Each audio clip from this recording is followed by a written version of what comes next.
Okay, looks like we're live. Hopefully we are. Good evening. Yes, it is good evening.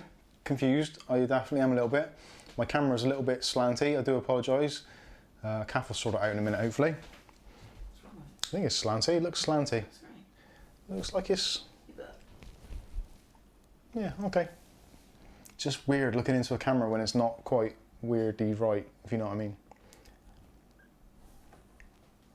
Am I moving? Oh, what the hell, that'll do.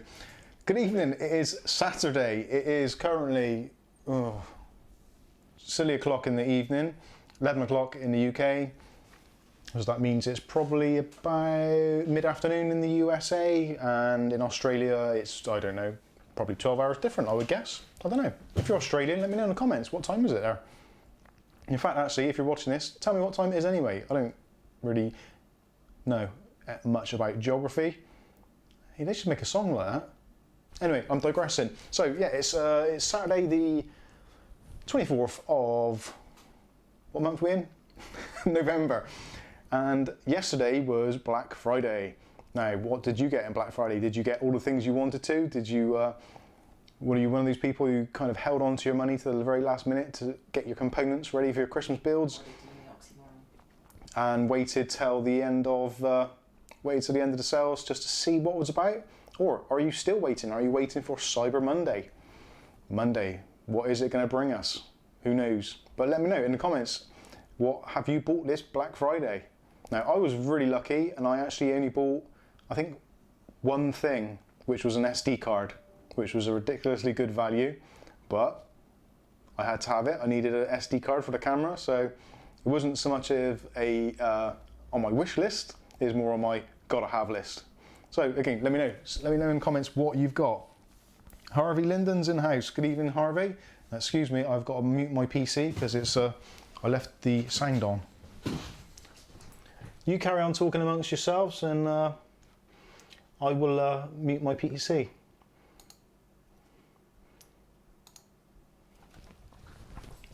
Okay, I'm back. Don't panic. So, what did people manage to get? I noticed a lot of the usual kind of Amazon deals on Black Friday. So, it was things like the SanDisk drives, they were all back in stock again. SSDs, SD cards, yeah, pretty much most storage devices. Then they had the usual things like the kind of the whiskies and all that kind of stuff, all going relatively cheap. And of course the ubiquitous, no, not ubiquitous, the obligatory, is that even a right word? I don't know. The Logitech C920, and from what I've just seen in the comments, Harvey's bought one of those as well at £24, which I think Welsh Tony, if you haven't checked out Welsh Tony's channel, check his channel out. Kath will put a link in a minute. He did the same thing, I think, last year when they were on special, and I think I did it possibly the year before. Not sure. But yeah, the Logitech C920 webcam, it actually probably is one of the best value for money webcams there is, especially when it comes out at that price at £24.99. It is pretty awesome. And I have actually, if you're a regular viewer or watcher, you've probably seen me do the unboxing and use of it. And quite often I use it in the live streams as a B cam or a side angle camera, which unfortunately I haven't set up tonight because I've been busy doing some internet stuff. You know, like the internet, there's this thing called the internet where you connect wires and things together and noughts and ones get translated into pictures and stuff and videos like the one that you're watching now on your internet. Anyway, I digress once again. We have a new person in, Vincent. Bonsoir. Bonsoir indeed. Oh, what a day. So, Black Friday, that was for me, it was a colossal fail. There was nothing that really caught my eye. We did do our weekly shop at Tesco, which is probably about the only time I leave the house. And that was pretty non-eventful. They had probably 3 or 4 items on display at Tesco, which were the usual TVs. So you basically had a queue of pensioners queuing up for massive TVs that they have not got a clue how to use or to set up. So no doubt Tesco support lines over Saturday, Sunday and Monday are going to be off the hook with octogenarians trying to get Netflix on their 55-inch TVs, which they've had to squeeze into the alcove past the old budgie cage and padded chair. Anyway, I digress. So yeah, I didn't see a lot. I did keep an eye on Amazon, as I obviously always do, because Amazon is my go-to place for most things these days. And I didn't really see anything that really kind of grabbed me. Now there is one thing which I'm hoping is going to come out on Monday, part of Cyber Monday.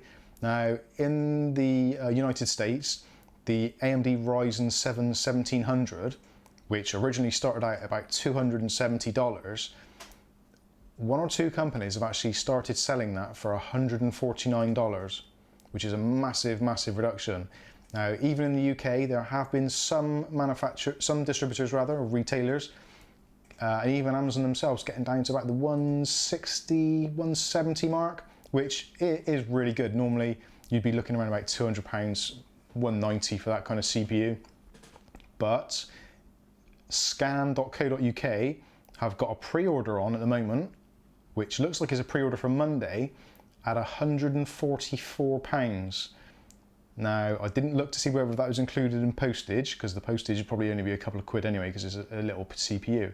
But a Ryzen 7 1700, 8 cores, 16 threads, and easily overclockable to Ryzen 1700X levels of speed and whatever, and whizzy fandango-ness, for less than £150. Now, when you think that the Ryzen 5 2400G is about 150, and that is a 4-core part, 8 threads with the built-in graphics, it's a no-brainer. The Ryzen 7 1700 has got to be the one to go for. And even I've just recently bought the Athlon 200GE for Angel's Rebuild, which hopefully you'll have watched. If not, then you should be clicking on the link that Kath will be putting in, or if you're watching later, it'll be up there somewhere with the I button. Yeah, the 200GE, 50 quid for a dual-core 4-thread CPU with built-in graphics, Vega 3 graphics. Not too shabby for 50 quid, but 150 for a Ryzen 7 1700. I think that's got to be on most people's wish list at the moment, especially if you're thinking of upgrading. Now, what else? Who else we got? Oh, Charles Arnold's in house. Hello, Charles. How are you? Did you enjoy your Black Friday? Did you buy lots of stuff, or did you not? Are you waiting for Monday just in case? And then when nothing happens on Monday, we're all going to be like, I need to buy something quickly. I have money and I want to spend it. Anyway, so that's Black Friday and Cyber Monday out of the way. I was generally overall pretty disappointed with it. I don't know what your thoughts were. I think last year was pretty lackluster as well. The year before wasn't so bad. Is it a Brexit thing? Is politics getting involved in spoiling us, getting ridiculous bargains on Amazon and other manufacturers, retailers, etc., etc.? Saying that, Scan, I did have a look at Scan. Scan had a few good things. CCL, again, some decent prices, but there's nothing that really sort of grabbed me and said, I need to buy that now. Now, talking of buying that now, there was something that I did buy today. Actually, I'm not going to go on to, I'll get onto this one first of all. Now, you may have seen this before. This is my all-in-one cooler, which was in my main PC, my editing PC. This is the ID Cooling Aurora Flow 240. That is RGB controlled, well, no, it's RGB fans, all that sort of stuff. Works with Aurora Sync. It was a great deal. It's £45 when I bought it, and that was on a special offer, reduced from about 70. And sadly, the pump has died on it. So the other day I was doing a little bit of editing and I noticed that the fans were ramped up to the full and it was making a hell of a noise. And I was like, what is going on? So didn't think much of it. Did a restart, all that kind of stuff, and seemed okay for a little while. But then a couple of hours later, same thing, and the temperatures were getting mental, getting to 80 degrees C on my Ryzen, which is definitely not a good thing. So luckily, it was an Amazon purchase, so got hold of Amazon and did all the talking online with the guy, and they said, not a problem, sorry for your inconvenience, do you want another one or do you want a refund?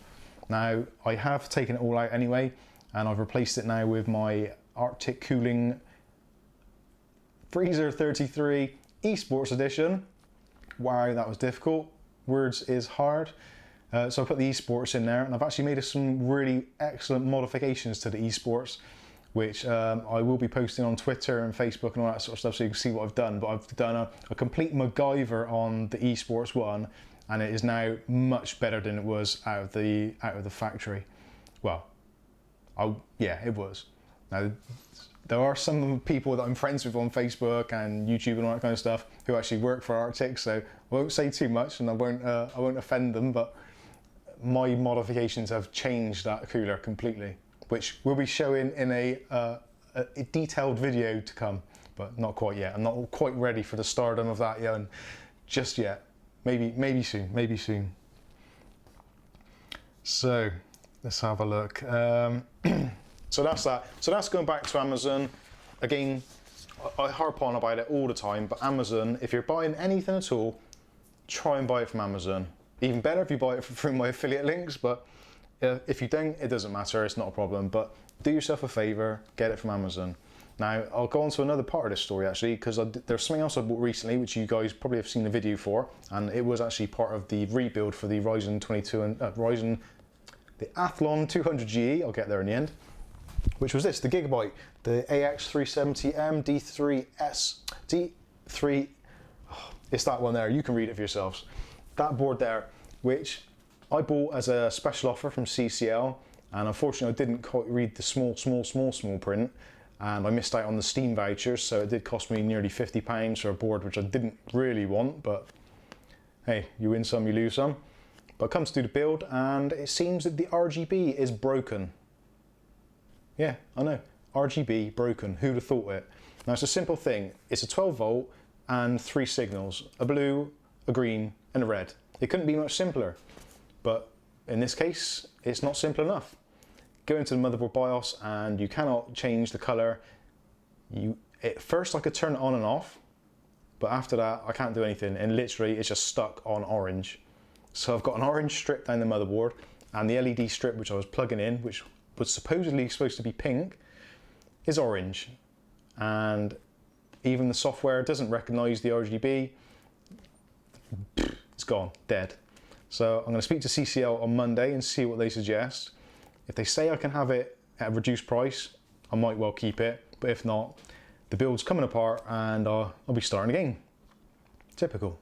It was actually, the build went really well and the system runs excellent, and everything went pretty much as planned, which was really unusual for one of my builds, but it did work well. And that little chip, the 200GE, for £50, it's a lot of chip for your money, especially with that Vega 3. I played a bit of Team Fortress 2 on it, some Counter-Strike Source and stuff, and it seems to do it. It works. What more could you want for a 50 quid chip? Well, if you had a second-hand one, and obviously you'd expect a lot more, but for a brand new out-of-the-box chip, 50 quid, pretty decent, and it's very quiet as well.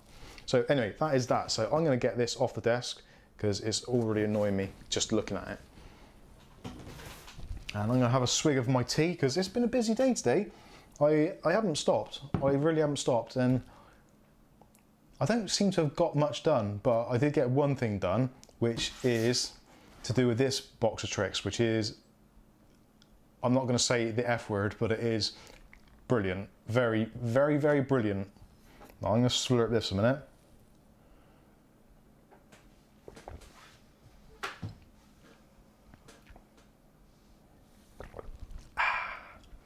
That's a damn fine cup of tea. Okay, so you're probably wondering why I've got all this crap on the desk. And there's a very good reason. And some of this crap is very dirty. Now this one, the Tenda, the TP-Link, this is from George's bedroom. Our son George Churchill. You can look him up on the internet. Look at that, it is absolutely filthy. It's covered in dust and dirt and grime. That's what his bedroom's like. It's just basically dirt and fluff and vape. Yeah, that sums up George in pretty much 3 words. Dirt, vape, dust. That's George. Anyway, so in the house, the Churchill household, my house, the internet. This is a 1930s house, okay? So I'll give you the general gist of the layout. So behind me that way is our living room and the kind of front entrance to the house, the hallway or passageway, whoever miss is. So living room, dining room, then that way is the kitchen. So it's quite a narrow house, but it's quite long.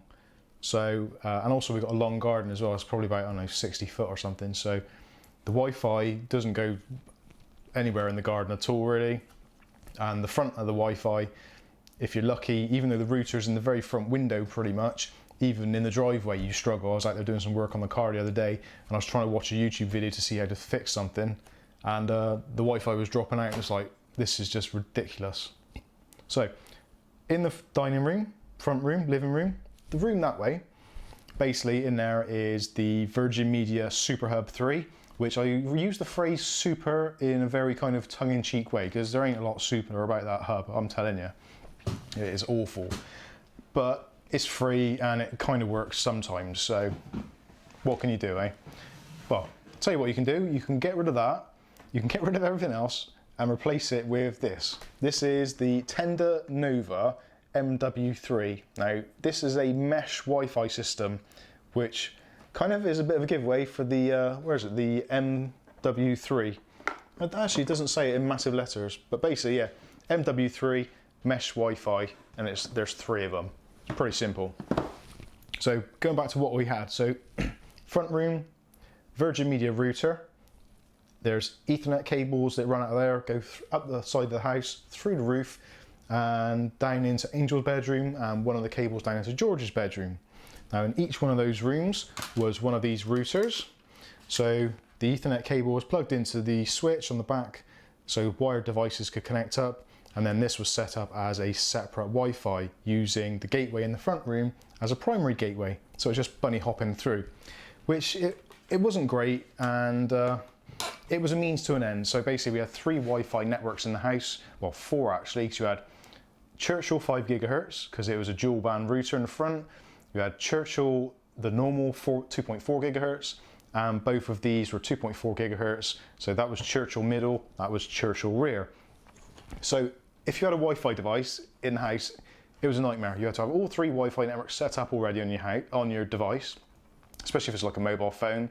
So if you walk in through the front door, you connect to Churchill, you get to this room, you're like Churchill middle, and if you go into the kitchen, you have to switch to Churchill rear. And I don't know if you've got an iPhone, but iPhones do not like switching networks. That kind of threshold thing doesn't hold up at all, and they don't want to just switch over at all. Android isn't quite so bad. They tend to have a slightly better or lower threshold, so they tend to jump networks quite quickly. But it was a real pain for the other Wi-Fi devices in the house. Like, I've got my Xiaomi cameras, got 3 Xiaomi cameras in pretty much the same spaces. So one at that end, one at that end, and one at that end. Kath looks like she's troubled. You all right?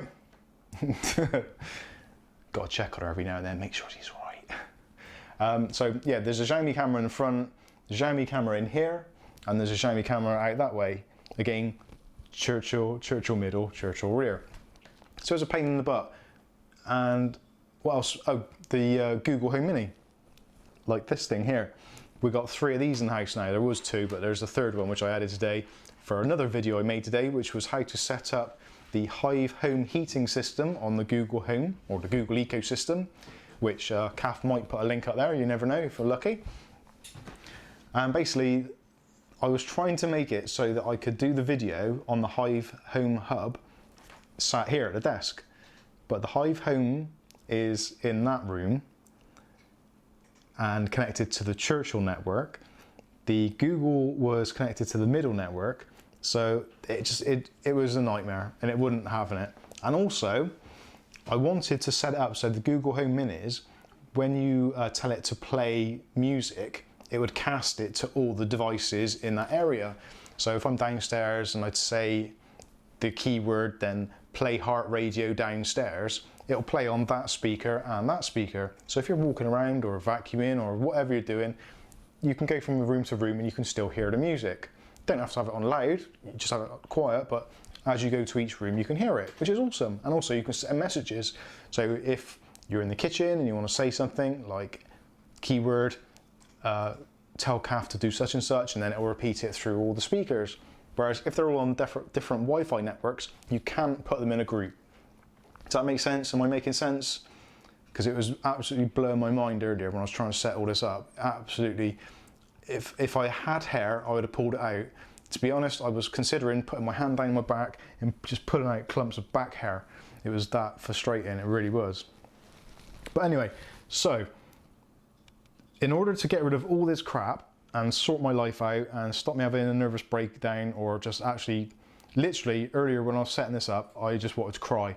I was in a real piss and I just wanted to cry. You know what it's like if you've been doing IT stuff and you're trying to do networking and you've got like multiple PCs on different networks and none of them see each other, and you're like, oh, just please, please God, please just do something for me, help me out. So I did my little prayer and I took a time out, got rid of that stuff, went onto the interweb, and UK Hot Deals, which is a site I go to regularly, and if you haven't been there before, go to the UK Hot Deals or Hot UK Deals, or is it Hot UK Deals or UK Hot Deals, Kath? Tell me. Hot UK Deals, isn't it? Hot UK Deals. Yeah, go to Hot UK Deals and get the app or whatever, go to the computer section and click on new, and there's always some really decent stuff in there. And the community that are on there are actually really good and really helpful. They do tend to rip the piss out of people if they're newbies or they say something stupid, but in general, it's actually really good and really helpful. And you can get pretty honest, unbiased reviews on stuff, which is where I get a lot of ideas on where to get stuff for the channel. So definitely check it out. But anyway, so I saw this on there. This the Tenda MW3 AC120 dual band home mesh system. Now, I'd looked at these before because I genuinely have been really pissed off with the Wi-Fi in this house, and I've tried all sorts. I've even cut holes in the floor, through the laminate floor, through the floorboards, and tried to run Ethernet cables under the floor in this old 1930s house, and it's just all rubble and bricks under there, and the cables were, it just, again, that was another night of almost borderline tears. There's a lot of tears that happen in this, behind the scenes in this household, there's a lot of tears, all right? So just when you're watching the videos, click on the like button and think about all the blood, sweat and tears that goes into these videos, because there's a lot of it, I guarantee you, and Kath will vouch for us on that. But anyway, I digress once more. So I bought this. This was normally in the region £80 to £120, that sort of price, around about the £100 mark realistically, which £100 is a lot of money. Don't get me wrong, it's a lot of money. Don't care who you are, it's a lot of money. £100 doesn't fall out of the sky and land in your pocket. But this was reduced to $59.99 at PC World today, I think. Maybe yesterday, probably today. And I've always fancied doing it. I've always ummed and ahed, but I thought for £59, basically 20 quid per unit, which is actually less than I paid for the TP-Link routers, even though they were on special at Tesco. I do a lot of shopping at Tesco, actually, I've realised this. Yeah, definitely a lot of shopping at Tesco. Anyway, so I said to Kath, right, we need to go and get these.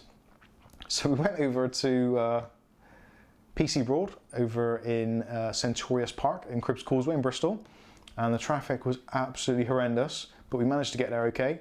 And we went in and I couldn't see them anywhere, and then Kath found this last one on the shelf, literally the last one, and she grabbed it and wouldn't let it go. So we secured this one. Whether they're going to get more in stock, I don't know. Whether they got them in other stores near you, I don't know. But this is the answer to what I wanted to do. So the units themselves, little square box. I would show them, but I've got them set up. They're actually running now, so you can tell how good they are because I've literally put them into practice straight away. That in a live production environment, they're working as we speak. And actually, I went up to see George, our boy upstairs, and he spends his life on that computer, on the internet in general. And I went out there and said, "Does it seem any better?" And he's like, "Yeah, it seems better." I was like, "What, apps are opening quicker or loading quicker?" I was like, yeah. Which, coming from George, that's a lot. That's a lot of feedback. But it does seem right actually, and on the PCs, 3 words. it seems pretty good, and I'm really happy. So everything at the moment is on the same Wi-Fi network with all the same passwords, so I can come in the front door with Wi-Fi connection, and it just passes over and hands me over to the strongest signal as I walk through the house, which is what I've wanted all along. Now this is, how long is that, Kath? We've wanted that 7 years, thereabouts. It's a long time that we wanted this kind of setup. It's always been out of reach. Now you've got these cool setups like the Google Internet, they do one, like, and BT do one, and Ubiquiti and all those kind of things. But they're super, super expensive for what they are. I think for a decent one, you're looking, or for a pair of decent ones, you're looking 150, 200 pounds, maybe a little bit more. Same thing with the Apple AirPorts, I think they are. Similar sort of price, very expensive. But these work better than Wi-Fi extenders because they've actually got LAN ports in. So if you've got wired Ethernet as well, you can use these to kind of backhaul the traffic through them as well. So each one's got 2 LAN ports. One of the ports on the primary one acts as a WAN port for the incoming internet signal from the router, which worked super easy. Now these, if you leave them on the default settings, the SSDs that they come in and out the box, and the password's the same, literally all you got to do is plug it into your router, plug that into the mains, connect it on your phone, and that is it, you're done. You don't need to do anything else. You can just leave it as that. That's how simple it can be. But I wanted to change it to have the Wi-Fi name for the home and the specific password, etc., to try and match it in with a lot of the equipment we've already got set up, so I didn't have to do the setup again. And actually, probably 80% of the devices in the house that were using the Churchill front Wi-Fi, actually with the same SSID and same password, they connected straight away, so I didn't have to fiddle around with it, which was awesome. So anyway, that was amazing. I'm really pleased. I know it's early days because we only had it a couple of hours, but it's working really well, and Kath's making masturbation signs at me, so that means I've probably gone on about it a bit too much. But this is really cool. I'm really happy with that. It's like that age-old, well, not age-old, but it's like that slogan you see everywhere. Home is where the Wi-Fi works. And that is why I put that on the thumbnail for the video, because it's true. When you go home, you just want stuff to work. You don't want to be faffing around with, oh, the kids can't get online, or this isn't working, or that isn't working. You just want to work, get in, turn on. You don't even want to turn it on. You just want to walk into your house and you get your internet. Simple as that. And at the moment, fingers crossed, everything looks pretty much like that is the case. I think that's the, and actually saying that, the stream health actually seems to be okay for this stream. I don't know if maybe you could let me know in the comments. Am I breaking up? Is it coming through okay? Is it better or worse than previously? Is it buffering more so? I'll be interested to know. Anyway, that's that off my chest. So if you've got anything you want to talk about or anything you'd like to discuss quickly, let me know in the comments. Also let us know if the internet's good. Is it coming through okay? Am I buffering?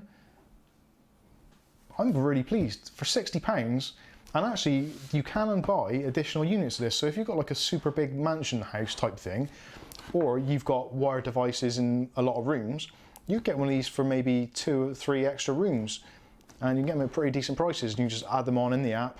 Actually, and in the app as well, they've got quality of service settings.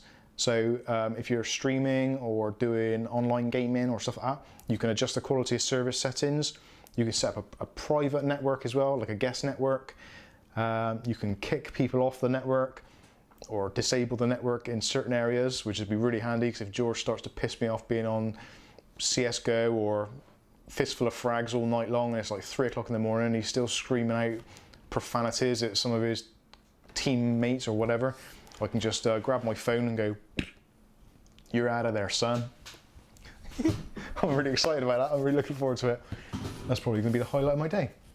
Apart from the fact that now I can say, "Okay Google, play Heart Radio downstairs." Streaming Heart UK from TuneIn on downstairs. Hey Google, stop. Before I get a copyright strike. Actually, it's Michael Jackson, no one's going to want to put a copyright on that. So anyway, that's working. Happy days, happy days. So that is really cool. Now I'm going to have a quick look through the questions in a minute and see what's going on. And in the meantime, Kath will do a striptease. No, she won't.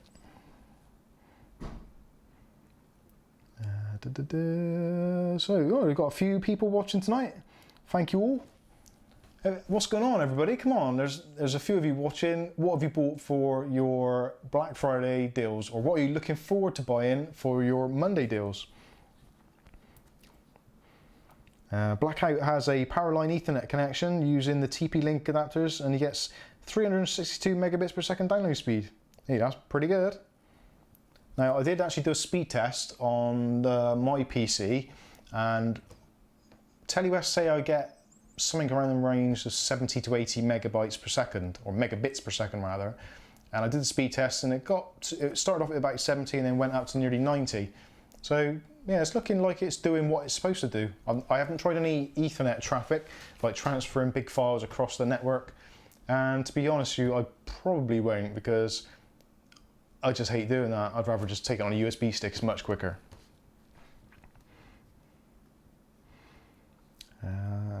Charles Arnold says he's got an iPhone and 3 Wi-Fi networks, and his iPhone often connects to the weaker Wi-Fi. Yeah, it's just so stupid, isn't it? Why your device is so dumb. I know pretty much how the algorithm works and how they integrate it, and it's designed so that it doesn't try and connect on to other unknown networks. So ones that you haven't connected to before. You know, if you go into a new Wi-Fi place and your phone says Wi-Fi such and such is available, do you want to connect? Now, the reason why the threshold is higher is because they don't want that to keep on popping up and being really annoying. So that is part of it. But I don't have to worry about it anymore. I've got one Wi-Fi network for the whole house, and everything just, at the moment, is working absolutely seamlessly. I am amazed. I never thought it would be possible, at least not for that sort of money.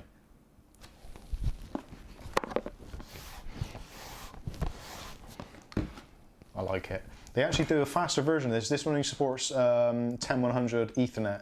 They do a MW6, which has gigabit Ethernet ports on, which, if this does turn out to be pretty good, I may actually try and contact Tenda and say, look, I'm really impressed with these. Do you want to send me some of your better ones for me to review? That might happen.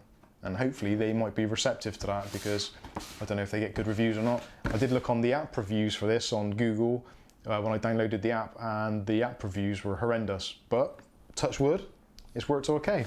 It's worked okay. Can you explain what a mesh is? Tristan, oh, I will. Okay, yeah, I will do that. Tristan Arthur screwed up his GTX. Ooh, damaged it.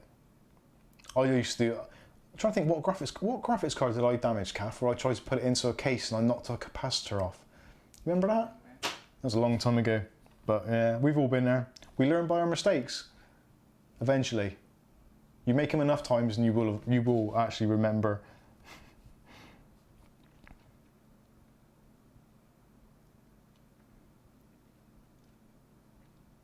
Well, Skystalker's answered the question, I think, for Charles. What a mesh is. Yeah, a mesh is basically, if you imagine what a mesh looks like an interwoven thing, that is what the Wi-Fi is doing. So you've got 3 hotspots, and each one of them is sending out kind of their signal, and they kind of overlap each other. And when they overlap each other, it's just good. It's a mesh. So you're encompassed in this big mesh of Wi-Fi, rather than being just like your normal radius. It's just a bigger radius, but it's all on the same network. And also traffic goes between it a lot easier, because you don't have to go from like hub to hub. You can go hub to hub to hub. And because they got MIMO, which is multiple in, multiple out, the data can travel between them all nice and quickly. I've probably not explained that particularly well. What have I missed on here? Tristan Arthur, I super glued it back on. So yeah, did you knock a capacitor off? It happens, it happens. Oh, but damaged the HDMI port. That is why the good Lord gave us DVI adapters and VGA adapters. Oh, he sold it. Okay, happy days. I think that is everyone's. Is that all the questions answered, Kath? I think it is. Harvey asked, how do you connect these to your network? Is there like a main one you connect via Ethernet? Oh, right, yeah. To answer Harvey's question about these beautiful things, yeah, essentially all 3 of them are exactly the same when you take them out of the box. They've all got exactly the same ports, and they've all got the same configuration, so they're kind of bonded in the factory. And one of them you can use as a primary node, and then you get the others which are secondary nodes. Now when you set up the first one, in my opinion, the best way to do it is do one on its own before you power up the others. Stick your WAN port in or your Ethernet connection in and set up one on its own first of all, and then turn on the others, and then you can configure those. But generally they just grab the settings from the first one because they kind of know they're part of the same group. I'm not too sure how it works, but it is pretty damn awesome, and it saved me a lot of headaches. I like it a lot. I like it a lot. Name the film, everybody. Tristan says camera is going crazy. Camera is going crazy, Mike. What is it doing? Is it focusing, auto-focusing? Hey, it's Brightech. Oh yeah. Red stripes across the screen. Red stripes going across the screen. Is anyone else getting that? Red stripes across the screen?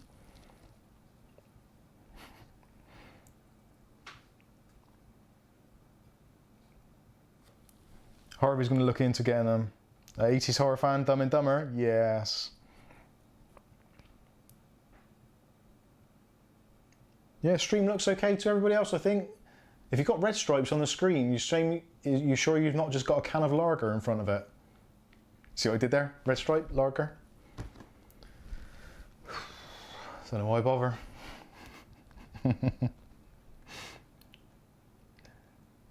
No red at this end. No. No red ends.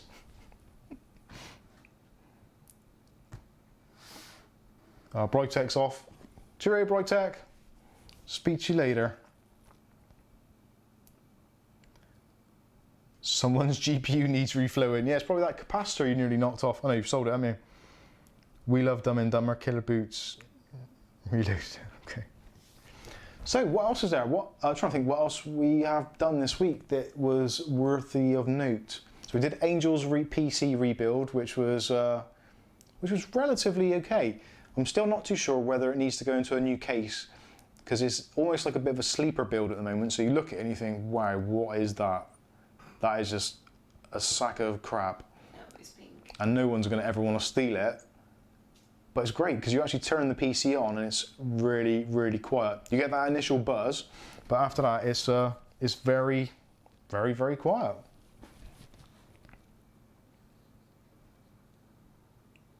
Oh, Skystalker, thank you very much for the super chat. That is much appreciated. Polly want a cracker. Thanks for doing this. What is the rated speed of that kit? Right, the rated speeds, I'll go over.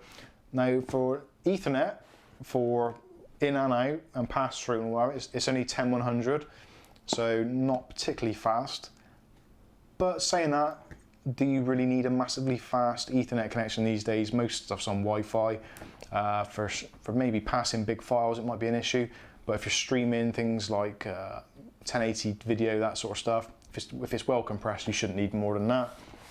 Let's actually see if it's got the specifics actually on there. I don't think it does actually, but it's basically a dual band, so it's 2.4 gigahertz and 5 gigahertz for the Wi-Fi. And I think I actually did have it open on another page. Let's have a look, see if I can find it. But the rated speeds, I don't think it was like anything outrageously fast. MW3. Yeah, let's go to the Amazon page. So it's AC1 1200.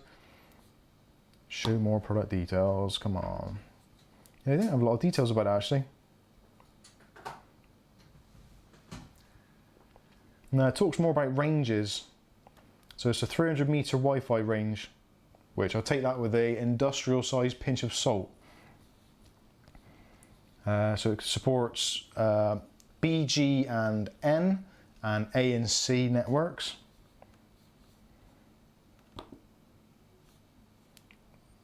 I'm not too sure what the speeds are. They're very cagey when they talk about speeds on these things. Now, actually, on the kind of the Tenda website, they are saying that it is. Yeah, they just give you data rate. So the 5 gigahertz data rate is up to 867 megabits per second. and the 200 gigahertz, 2.4 gigahertz is up to 300 megabits per second. Now it has got multi in, multi out, so they are both running separately, so one doesn't slow down the other. Speed test. And can I do a speed test? I can do. What sort of speed test would you like? Trying to see if there's anything else here. No, can't see anything else there. On the Wi-Fi things.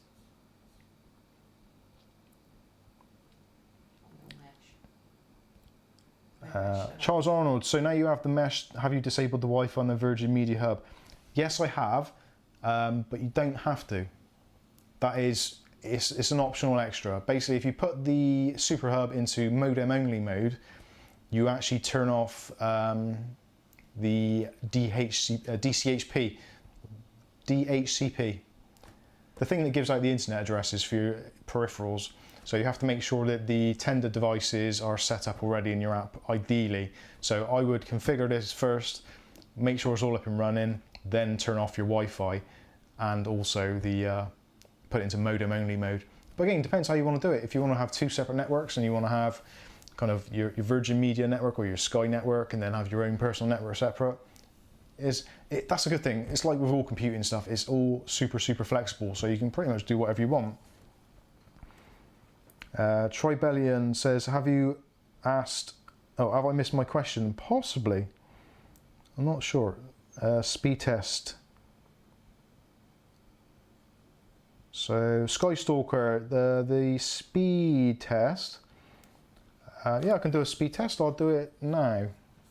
So this is my Surface Pro 3, and if I go to speed test online, Should I do it online to see if it Alexa? let's use the speed test by Ookla. So let's see if I can turn it around so you chaps and chapesses potentially can see it. Oh, unplugged. That's probably a bad idea. I don't know if you can see that on the screen, but let's do it anyway. Go. Oh, it's not very high.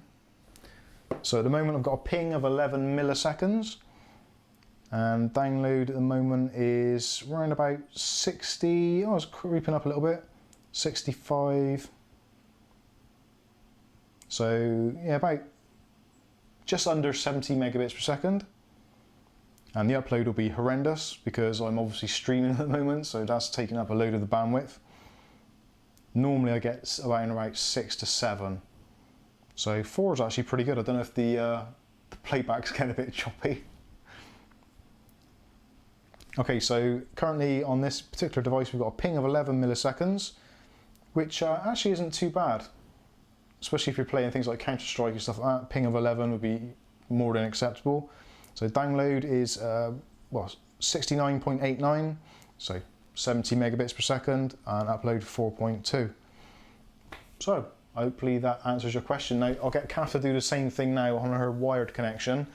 Now the wired connection there goes from her computer to a hub which is next to my computer. From the hub, then through the wall, into the next room, into the gigabit hub, and then into the Tenda box. So that's quite a convoluted way. It's going to be restricted massively because of the 10 megabits per second here, and also the Tenda unit. So I would expect to see, the full speed. I got about 120. You did? You did? Super. You done, have you? No. Oh. Okay. Just go open up a Google page and go to, just type in speed test online. Now Google's getting excited. What's going on? So Skystalker says pretty good. Yeah. Speed test? Yeah, go for it. Okay. So going back to the Angel's PC, yes, we will be giving it to her. I wasn't sure whether to do like kind of like a live or an unveiling and get her reaction to using it, but she kind of knows I've done the upgrade, so she's expecting it to be a bit different, so it wouldn't be the, oh wow, this is fast. So I'm not too sure. I might try and get a reaction out of her. You never know. Tristan, how much is your internet per month? Now we're on the lowest package we could possibly get on Virgin Media. 57.2 and 4. So Kath's just done a speed test now and she's got roughly the same results actually. So around about 60 megabits per second on the download and about 4 megabits per second on the upload. So I would have expected a bit more, but then she has got probably about 13 million windows open. And again, we're streaming, so it's not great. So everything's looking good. Now I'm actually noticing that the stream health, now that tonight when I'm streaming, generally the stream health on this screen here, it flickers between green and amber. Now tonight it's been on amber all night, but it hasn't changed at all. But as long as the stream's coming through well and it's good there, then I'm happy. OBS has got a green light, and actually I can tell at the moment we are streaming at, yeah, that makes sense. So we're just under 2000 kilobits per second. So that is 2 megabits. So we normally get about a 6 megabit upload. So I was getting a 4 megabit upload on there, plus the 2 megabit on there. So yeah, that gives you your 6. So yeah, I think it's, I think the Wi-Fi is working out really well. I'm really happy, really pleased. I'm actually so pleased. I am actually tempted to get the upgraded version of this to see if it does improve. I can't see how it would, but it would be nice to have the gigabit. That is the big downside of this. If you're doing your home networking and you want gigabit network, that is the kind of like, ugh, is it worth it? But for all my Wi-Fi stuff to just work and all be on the same network is amazing. And I love it because I go into my Google Home app now and it's just like a whole list of stuff which is connected. And it's just like, oh, that is so good. Anyway, I have to go out in the garden. I'll go in the back garden and out in the front. I'm going to see how far the wireless range goes. I'll probably be able to do a couple more follow-up videos on this. I've done an unboxing, which I filmed earlier, which I'll release at some point. I did start doing a setup video, but it was getting to the point where it's like, oh, Virgin Media box actually just went down on me. Not literally, because that'd be weird, but it stopped working and I couldn't get into the network to actually turn the Wi-Fi off, and it was driving me insane. So otherwise I would have made a decent video on that. So, Paul Donaldson, you buggers, you went live. Who did? I messaged him. Kath said she messaged you. You bugger. Oh, there it is. Honest message. Comment. Trebellion said you didn't answer his question. Right, Trebellion, what question did I... Trebellion, stick your question in the game, mate, and I'll... with a name like Trebellion, I would assume your gender to be male. But if you're not, I do apologise, because we live in that kind of PC world, and it's just... PC world, that's where I got that from. We live in that PC world where... I know you're not supposed to assume people's genders, but it's what I've grown up with. I'm kind of used to it, so you kind of guess from people's names. And actually, having this internet thing, this channel, and the Facebook friends and followers and all that kind of stuff, it is weird when you see people's names when they're not their real name. Like Paul Donaldson, you can tell, well, you're 99% that Paul is a bloke, unless he's Paula and he's dropped the A. It's unlikely, but you never know. But you can take the assumption, you're 99% sure that it is a dude. But a name like Trebellion, it does sound masculine, But we don't know what but peanuts is. it's not definitely right. So We don't know what Paul Donaldson's peanut is. oh yeah, we don't know what Paul Donaldson's peanut is. That sounds really wrong. You made me say that on live interweb.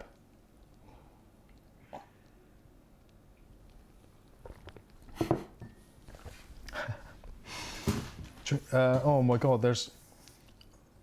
Oh, Skystalker, thank you very much. Thanks for the speed test, you're welcome. Hey, for $2 a time, I could do speed tests all night.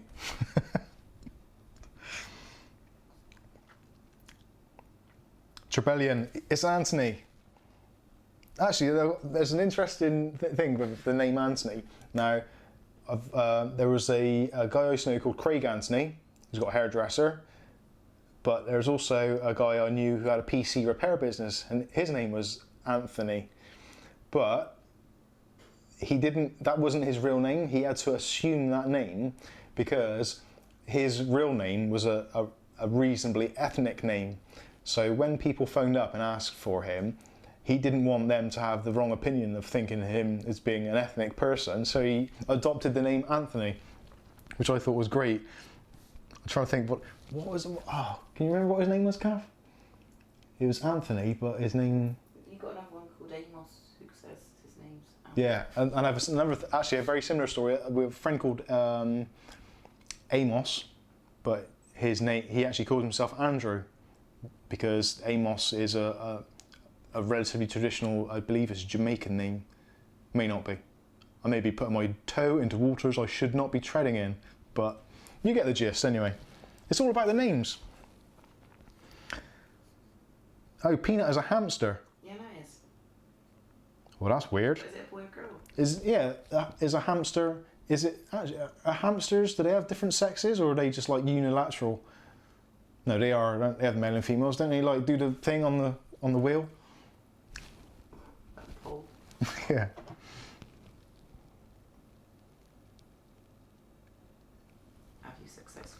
Have I successfully baked a GPU and how long has it lasted? Yes. Which one did I bake? I'm really struggling now. I actually did a video of a GTX 660, which I really get a load of flack about because people are always like, well, if I damage my oven, who's to blame? Well, it's like, obviously, it's you. Don't be a dick. It says in big letters, like, do not try this. It is your responsibility. If stuff goes wrong, it could damage your oven, it could damage your graphics card. You have been warned. I put it in big letters. It's like, really? And they say, oh, well, if I damage my card, will you buy me another one? It's like, well, no, of course I won't. Do I look? No, I do look stupid, but I'm not. I'm not going to buy my card. Simple as that. The one you did on a vid, it didn't work, did it? No, it didn't. It sucked. I think I bottled out because I didn't bake it long enough and I didn't bake it hot enough. And for the reason being that I didn't want to damage A, the oven, B, myself, or C, the card. Even though the card was knackered. Kath says no, it wasn't the cats. If it had been the cats, I'd have put it on the bloody 280 and put a padlock on the door.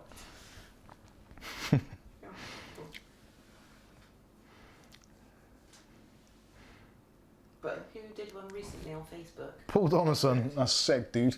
Eh? But that's where they store their food, in their cheeks. Oh yeah. They're nuts.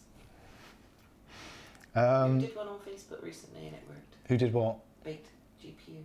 Oh, actually, yeah, one of our friends on Facebook. His name's Anthony, I think, isn't it? It is. Yeah, his name's Anthony, and he baked his graphics card, which was a GTX 970 and an MSI one, and he was having troubles with it where it would the display would go and it would crash, and he baked it, and touch wood, it's working, and it's been working for probably a couple of days now. So it does work. Some people do have a lot of luck with it. Now, I think personally, I made the mistake of actually taking off all the shroud and the cooler. Now, I think if the cooler was still on and the shroud was on, well, maybe the cooler more so, the cooler would have pressed the CPU into the die more so. Which? Anthony. Hey? Anthony baked the graphics card is brilliant. No.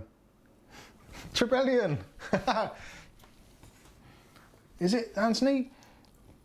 So Trebellion, are you the one from the Bristol PC gaming group? This is some funny stuff. Skystalker, it's not supposed to be funny, this is my life right now. Don't laugh at my life. Well, actually, you can laugh. That's before. Oh dear. Yeah, that was fun. Don't you hate that when you're talking about someone on the interwebs and that someone is actually in the comments? And Trebellion, it's you. See? I was right. It's a good job I didn't say anything untoward there, isn't it? So, Anthony, I don't want to say your surname, but... Yeah. Yeah. I think it begins with a B. But on another thing, Anthony with a B isn't the Anthony who's of the ethnic variety or whatever. 2 different people. I know 2 people, no, 3 people with the name Anthony. How blessed am I? No, it's back to there. I'm confused. So Trevelyan, so you got a shout out there with your MSI GTX. I think it was a gaming edition as well, if I'm right in thinking. How weird is that? What a small world it is. Because he's done it naked. Oh, you did yours. He did it naked, straight on the oven grills. Wow, you must have balls of steel, literally. He didn't use foil balls. Didn't bother with the tray or. So Trevelyan, actually, this is almost getting to be a 2-way conversation now. But did you get the idea for doing that from watching one of my videos? I'm interested to know whether it's my fault that your card works, and if so, should I start charging some kind of fee? The card naked lot, not like me. Well, that wasn't no fun, that. Actually, that has got the makings of another video. If I do bake another graphics card and do it naked, like a naked chef, I could be Jamie Oliver's new kind of West Country, slightly retarded cousin.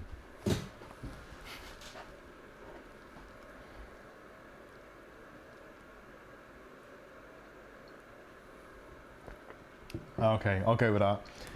So, what else? There was something else which I was going to discuss. No, it completely. What else has been happening? Blah, blah, blah, blah. I'm trying to think now. Networking wise, there was something else networking wise that we were going to that I was planning to discuss and I didn't. No, can't think. Okay, well that's probably enough anyway. We've been on for almost an hour now. Doesn't time fly when you're having fun? They say. I don't know. I haven't been having fun, Mike. I've just been watching this bullshit. I'm still looking at the comments now. So Tristan's asking the best place to get a cheap, low-profile GPU. I'd go CEX.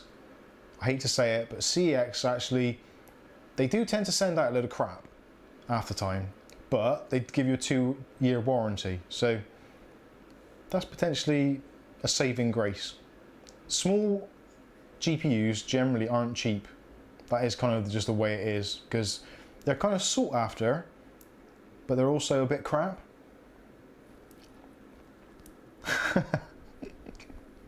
Skystalker, you've done it again. Thank you very much. Skystalker, are we actually like related or something? Do I actually know you? Is this like an early Christmas present or Thanksgiving present? Paul Donaldson, he wants to talk Black Friday. Okay, well we can talk Black Friday. I may have to have some alcohol first though, because Black Friday for me was. It was another letdown. Oh yeah, please, if there is one, I don't think there is. Yeah, it was a real letdown. There was a few things that I hoped would come out of it, but nothing that really made me go, I need that in my life, and that is a great price. Now, there were some Radeons, some RX 580s, which actually dropped down pretty well, and some 570s, which were only about £10 to £15 cheaper than what they were anyway, which the 570 isn't a great card. It can be overclocked to be a 580, but it isn't going to be a 580. So you're probably better off spending the extra money. I was expecting to see more of the RX 590s. I don't know what's happened to them over here in the UK. I don't know if anyone on here has seen them. I've not actually seen one in the wild.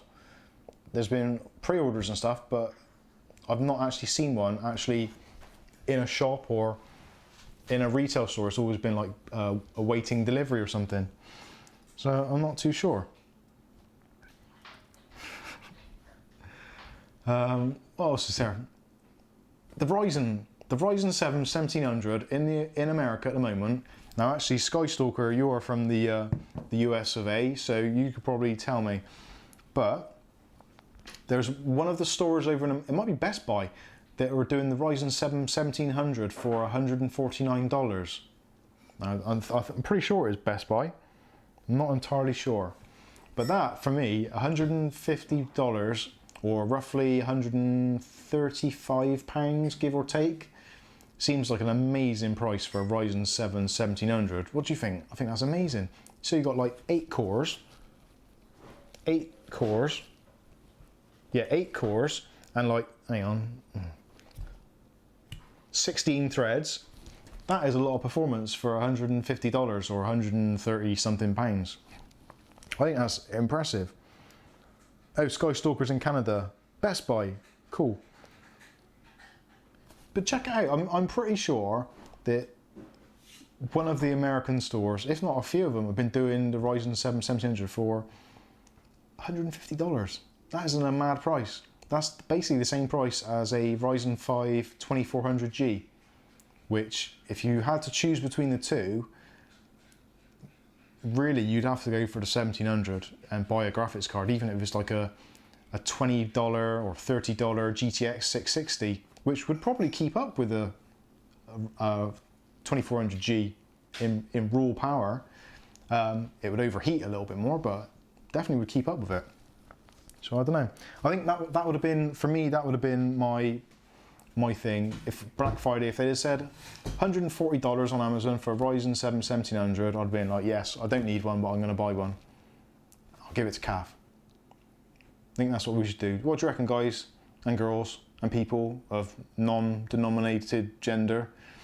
What do you think? Do you think Kath deserves a Ryzen 7 1700, which technically she had before, which is in the streaming PC behind, but she gave it up for the channel. She gave it up for the channel, because that is the kind of person that Kath is. She thinks about other people before she thinks for herself, which, especially if you look at her channel, Kath actually, that person over there, right over there, that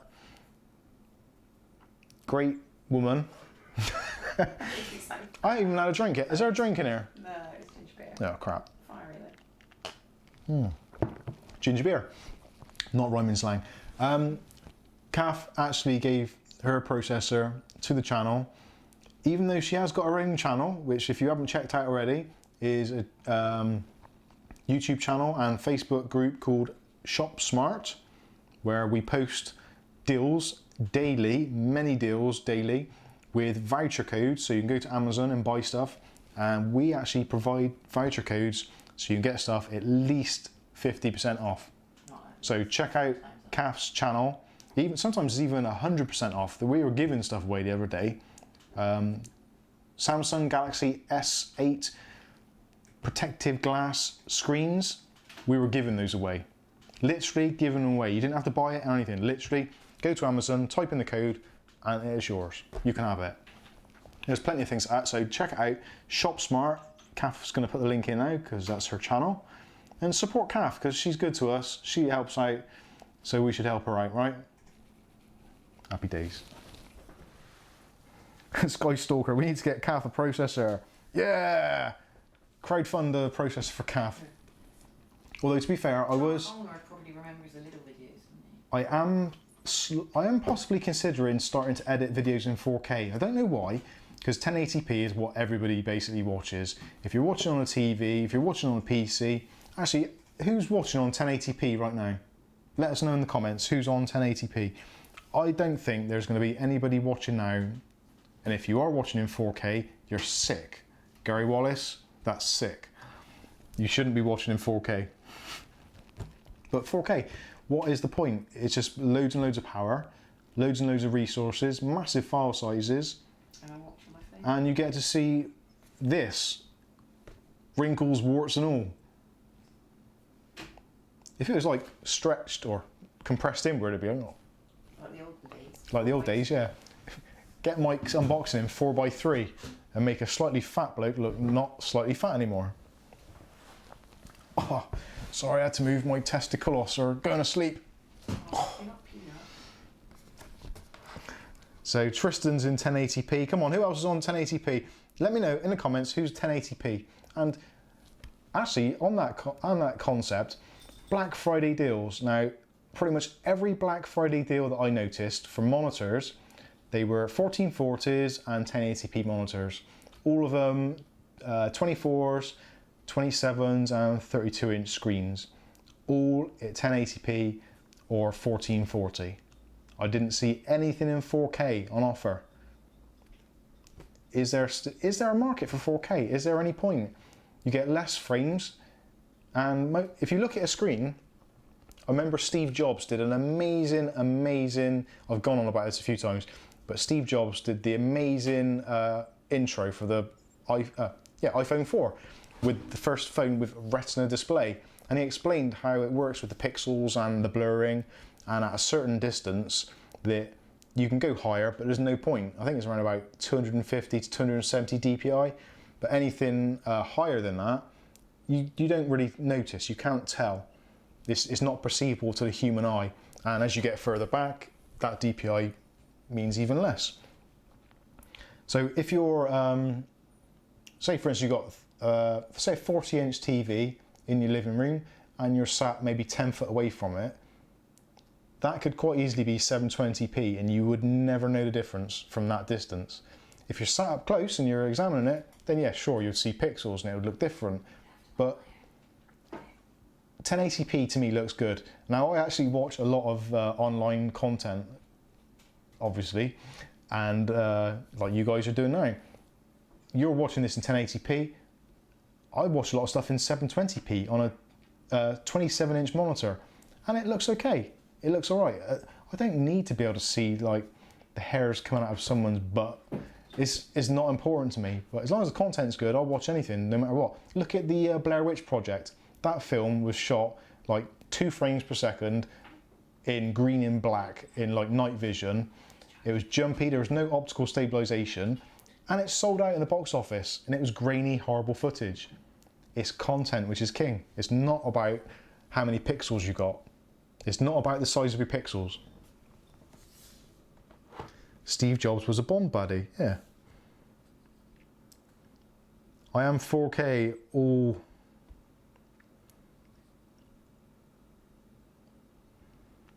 Yeah, it's kind of got a mixture of responses there. I don't know whether because I'm, you know what I'm like, I like to save money or to not spend money unnecessarily. Hence this. Could have spent a lot more money, but I didn't. Same with the camera. Got a G7. I could have gone for a GH4 or a G80 or a G85, but I didn't. I went for the G7 because it does pretty much the same stuff. And that's what it's all about. Spending money where it's necessary. Now for me, 4K is going to mean a new monitor, potentially a new graphics card, possibly a new processor. And that's just to start with. And that is for something that I possibly won't notice. Even when I edit videos, if I edit a 4K video, which I have done previously, on my 1080p screen, it brings it to its knees, pretty much, if you have a couple of streams of footage. So, I don't know, 4K. I would love to have the money to be able to buy it and try it and see if I like it, but I don't think it's going to make much difference. And from my speed of internet, I don't think I'd be able to stream anything in 4K anyway. It buffers at 1080p half the time.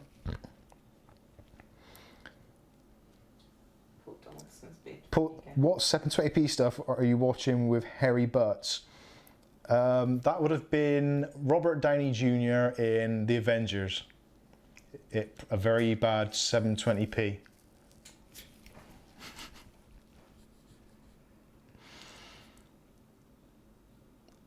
Okay, so yeah, I think that was it. So home is definitely where the Wi-Fi is, or where the Wi-Fi works best. We've definitely established that. I'm going to be doing some follow-up videos on this box. I'm actually really pleased. I'm actually amazed that the internet hasn't dropped out yet. That I am genuinely surprised. It's all working, everything's working, and I like it, it's good. So, Cyber Monday. Considering doing a live stream on Monday, Cyber Monday, to discuss all the bargains that have been had, but I'm of the opinion that potentially Cyber Monday is going to be a crock of shit and there's going to be nothing to report on. So there may or may not be a live stream on Monday evening in the Hevelin. Yeah, Monday. Yeah, Monday actually might be a live stream because we've got nothing on, and yeah, that could be it. I'm also this week I'm going to be doing some more videos on the Google Home ecosystem, because now all the Wi-Fi is working properly. I can actually combine the units together and do the things I couldn't do for videos previously, which is amazing. And it means that they don't all have to be kind of like stacked up in a row on my desk, which would drive me mad having to unplug it and replug it and what have you. So I will do that. Now Paul Donaldson's asked an interesting question now. Which is better, Google Home or the A word? Now, that is a really, really good question. And it's a very subjective answer. It depends what you've got already, what ecosystem you're into, and what you want to do. Now, for me, the Google Home works better because obviously being on YouTube and having Google accounts, etc., etc., a lot of my resources and accounts and all that are all kind of tied into the same Gmail account. On the flip side of that, I generally tend to do more questions and answers. So if I need an answer to something, rather than look it up, or if I'm in the kitchen or a living room or whatever, or say for instance we've got the family round on a Sunday afternoon and we're watching something, and, oh, who was in that film, or what is that, or you know, those kind of general knowledge questions that just drive you mad, in that you would look up on a smartphone or something, but if you're watching TV it's easier just to say it. So I find that the answers that the Google Home gave were far more in depth and far more specific to the question. And also if you ask something like, I will do it now. Hey Google, what time does the Golden Dragon shut? Sorry, I don't understand. Same motor parts or something. Brilliant. Let's leave it then, though. Hey Google, what time does Motor Parts in Downend close? Motor Parts closes at 4 p.m. Okay, Too many contracts. so obviously it's gone past midnight and tomorrow's Sunday and it closes at 4 p.m. So you get the general gist. Now if you try and do the same thing with the other home automation kit, you will get an answer such as, I can't answer that at all. So for things like that, it's fantastic, especially if like in a busy household when you've got a youngish family or you're trying to do stuff and it's like, oh, what time does this close? Or what's the next bus to such and such? Actually, that was a really good one. We were going to, what were we doing? Oh, we were going to pick up the car and we needed to know when the next bus was into the bus station. So just ask Google. Didn't even have to get into kind of going onto the computer or anything, because you knew the information was going to be there. So we had the time, the date, the bus number, what time it arrives, all that kind of stuff was straight away there. Whereas with the Amazon-based assistant, that information wasn't so readily available. But on the flip side, the Amazon assistant is actually really good for other things and has better integration. So for instance, our Hive heating system actually has got much better integration with the Amazon ecosystem, whereas the Google ecosystem, yes, it does work and it does do pretty much everything, but there's certain things which annoy me which you can't do. But you can get to work if you use IFTT or IFTTT. Yeah, you know the thing. So basically you can program your own kind of little modules of what you can get it to do. Now, weird thing is I quite like to boost the heating, because the way we've got our heating set up, it's always off unless we manually boost it. So it would be nice for me to wake up in the morning and say, hey, such and such, boost the heating. But it won't do that. You can tell it to turn the thermostat on, or you can tell it to turn the thermostat off, or you can tell it to change the temperature of the thermostat. So there's not really a little thing you can do that, which is quite annoying. But again, it's only a very tiny thing and a very wide gamut of available things you can get it to do. So it's not the end of the world. And the fact that I can control the lights and stuff still through the Hive system is fantastic. And I actually really do like the Hive system. I have been tempted, because I'm with the Google ecosystem, I was tempted to go for a Nest system instead. But I know that Nest isn't as well supported in the UK as it is in the States, for obvious reasons. So it's kind of, there isn't a good one and there isn't a bad one. It depends on what you're using it for. Now I have had Echo Dots. I think I had 2 of them, and I've given ours to Angel, so she's been using it and she finds it really good. And the sound quality actually on the Echo Dot, I would argue, is slightly better than the Google Home. And also the fact it's got the hardware buttons on top is another plus feature. And also the blue ring that lights up. I like the blue ring. That sounds weird. So cosmetically, I would say that the Amazon product is better, and the kind of the whole interface and the way it works and the kind of the up and down buttons and stuff like that, it has got the upper hand. But for me, the Google ecosystem and the questions and answers, that is what seals the deal for me, I'm afraid. So I don't know, hopefully that has answered your question. It's not a case of, it's the same with everything. It's like AMD or Nvidia, AMD, Intel, Amazon, Google. It's kind of, it's not about who is better, it's about which works better for you. Which I know is pretty much a lame cop-out, but it's just like, I never pin my things to one particular side indefinitely and blindly follow it. If something else is better value for money or works better for me, then hell yeah, I'll jump ship like tomorrow. And I totally love the Amazon system, the whole stuff like Amazon Prime and all that kind of stuff.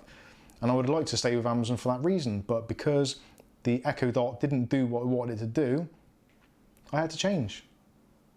It also helped that these were kind of on special offer, so you had two of them or three of them for £99 or something, which was at the time was an excellent price.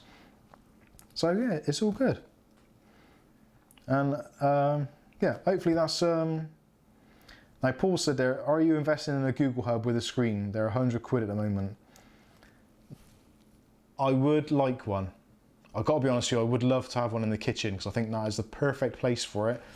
So you can use it hands-free to have a telephone conversation or to read a website or to get cooking instructions, all that kind of stuff.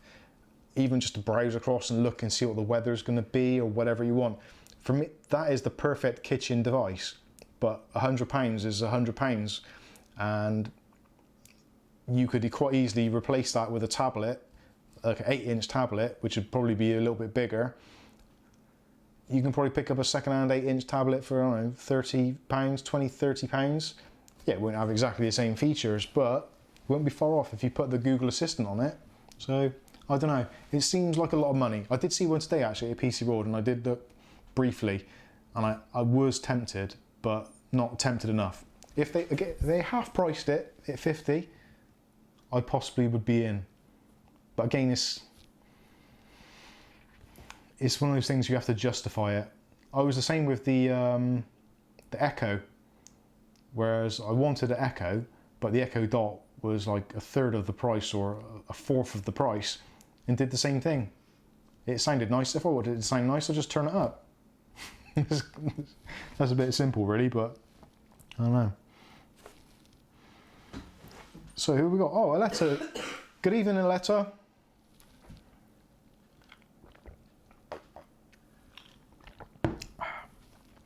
Aletta's not on fire. Good job. Because, yeah, is it California where the fires are? It was that way. Yeah, California, I think. We listen to a radio station which is based out of Burbank Studios, and yeah, they've been saying it's not great over there. Paul Donaldson, do you think Apple will do a mini hub? That's actually a good question. I'm surprised that Apple haven't developed Siri more. I would say of all of the ecosystems at the moment, the Apple one is probably the worst, followed by Cortana, then Amazon, then Google, if I had to put them in order. Although saying that, I would juggle the two between Amazon and Microsoft. I think the Cortana is actually quite a useful experience. And actually, now that you can get the Amazon Echo Dot as an app on your desktop in Windows and Amazon seem to be coming together. Microsoft and Amazon, they seem to be combining forces on quite a lot of things at the moment, which is a little bit worrying. And Apple and Amazon as well. So between Apple, Microsoft and Amazon, very shortly they could have things sewn up and try and pull the rug away from Google, which I think is potentially where they're headed at. You never know, it could be. Oh yeah, Harvey, the Bixby. Now, for those of you who don't know who Bixby is Samsung's half-hearted, half-assed attempt at a home assistant, which being that Samsung are Samsung, you would have thought they would have made the actual killer app, because they do make some really good stuff, and they're one of the few companies that actually make hardware, software, and make their own devices. They are very Apple-esque in that respect. More of the components inside of a Samsung smartphone are made by Samsung than any other manufacturer. So if anyone's going to get it right, they should, in theory. Which 9 times out of 10 they actually do. But there's some things that really go off-piste and work out crap.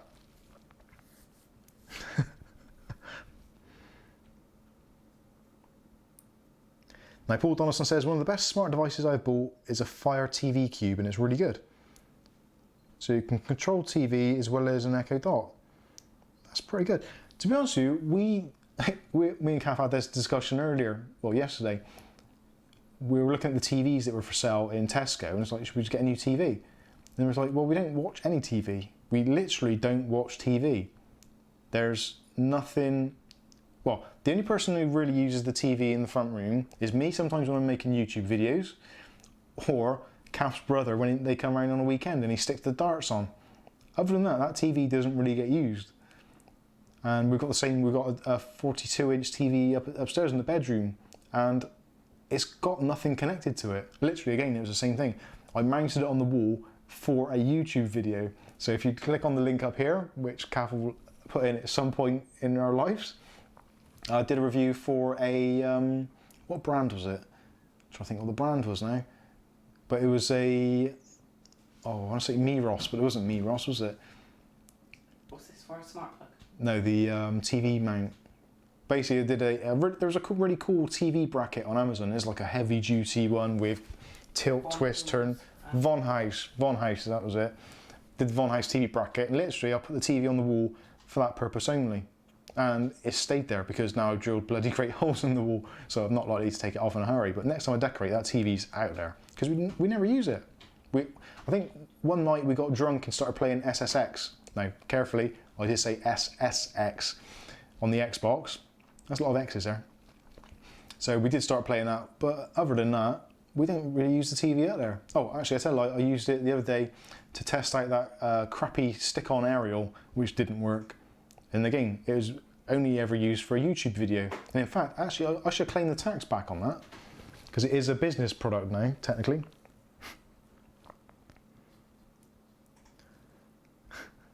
Oh.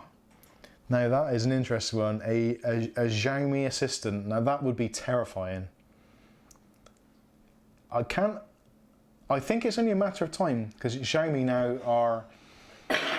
Typical me though, isn't it? They're gunning for the they're gunning to be a contender.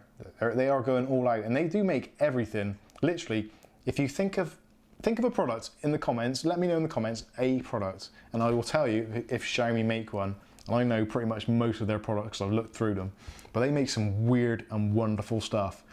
Hoverboard thing, isn't it? Oh, it's everything. Xiaomi literally make or brand everything, and I mean everything. It is ridiculous how much they do. Alexa doesn't even own a TV. Everything I watch is on my computer over the internet, and we are thankful for you doing that. Wow, that was hard. Yes, we are thankful. Don't watch TV, watch this instead. And Kath, even though she's kind of mythically here somewhere.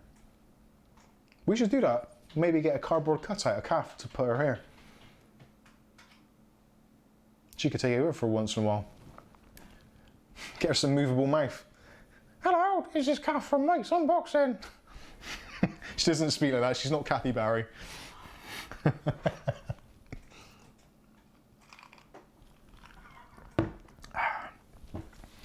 Paul Donaldson says, get a Fire Stick or Android device and you'll use your TV mode.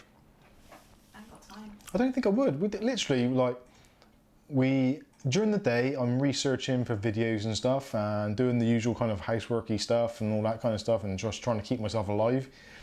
And kind of time just flies and you get to it and you think, right, what time is it? Should we go and watch some telly? And it's like, oh my God, it's 2 o'clock in the morning. We ain't got time, we've got to go to bed. It's just insane. Tristan Arthur, do you work out, Mike? Are you taking the piss? Oh dear, no, I don't. Well, no, technically I don't. No, I used to work hard, and I used to do like exercising a little bit, I suppose, or heavy work.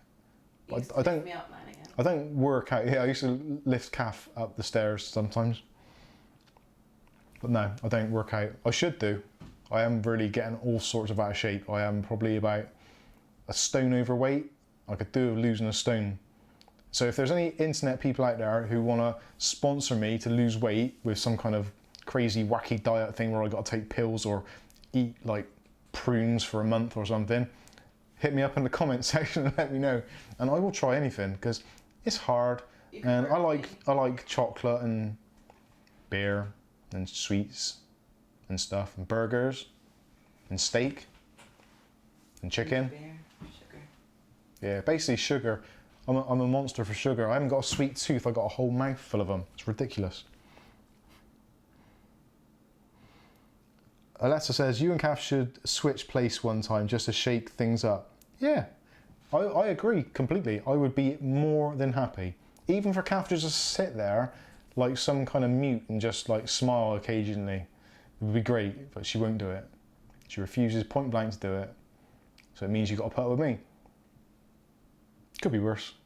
I could have a twin. A slightly less evil twin. Tristan Arthur, when was your last gym membership? Do you want my PIN number as well? And the numbers on the back. And the numbers on the back. That's the thing, I wouldn't join a gym. Purely for the reason that if I wanted to exercise that badly, I would just exercise. I would run down the street, I would buy some weights, I would chop wood, which I should be doing now actually. I should be chopping wood in the garden for the wood burner. But I wouldn't join a gym. I think we did join a gym once and we went twice. And that was probably when we were both 18 or 19 or something. It's like, seriously, we're eating like 8 McDonald's hamburgers a night after we've had our tea. And then go into like the 8 till late shop and buying a load of sweets on the way home. But we were heavy stoners back then, so we had the munchies, that's all we could do. We had to eat that food. There's no other option.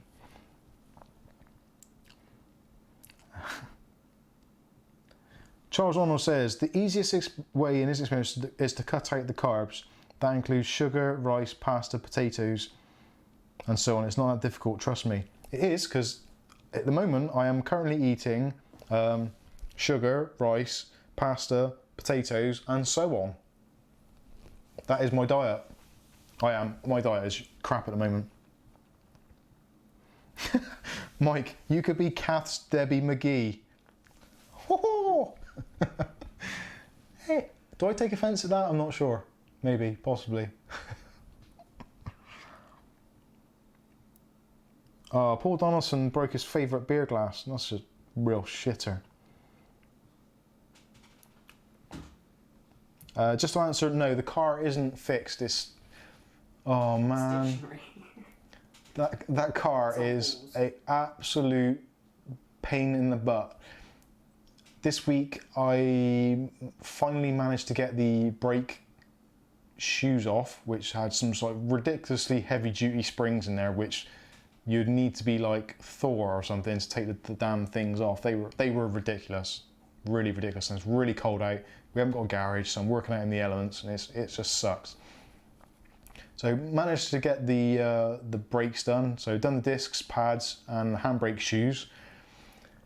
And I was just putting it all back together, and I looked at the coil spring on the back, and I knew that the shock on the other side was leaking, and it needs replacing. So I was like, okay. But on the other side, the shock the spring is actually snapped.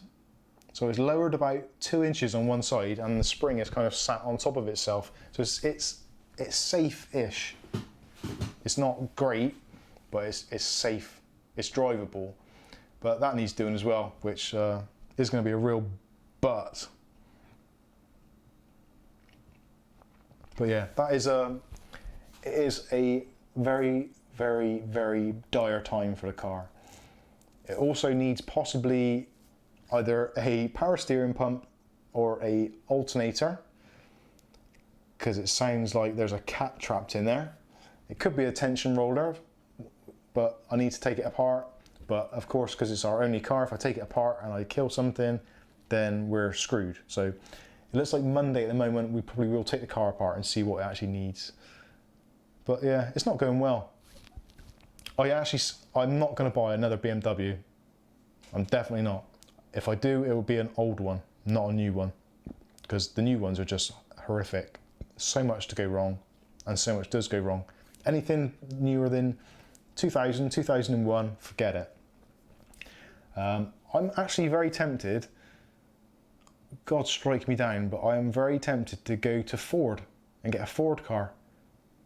I don't know why. I just feel an urge to buy a Ford, like a Mondeo or something. There's probably people out there rolling in their graves now, but still, what the hell. I like Fords. Ford's good. I like the badge. Mike, can you create a virus to kill the Theresa May bot? Oh, mate, don't get me started on Brexit. No, I don't. Kath says I'm not allowed.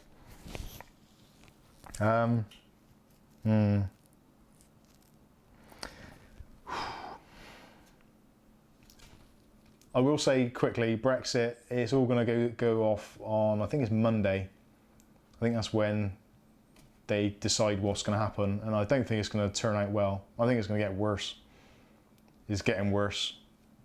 We're going through as a country, we're going through a very sad time at the moment, where there's a lot of people upset, a lot of people are disagreeing with each other and all that. It sucks, especially this time of year when we should all be kind of coming together as a nation and giving thanks and all that kind of stuff. But hopefully it'll soon all be over and we can heal the wounds that have become. Paul Donaldson, Mike, I can imagine you driving a BMW 750. I would like one of them. No, the best I've had so far is a 328i Cabriolet E36, which was beautiful.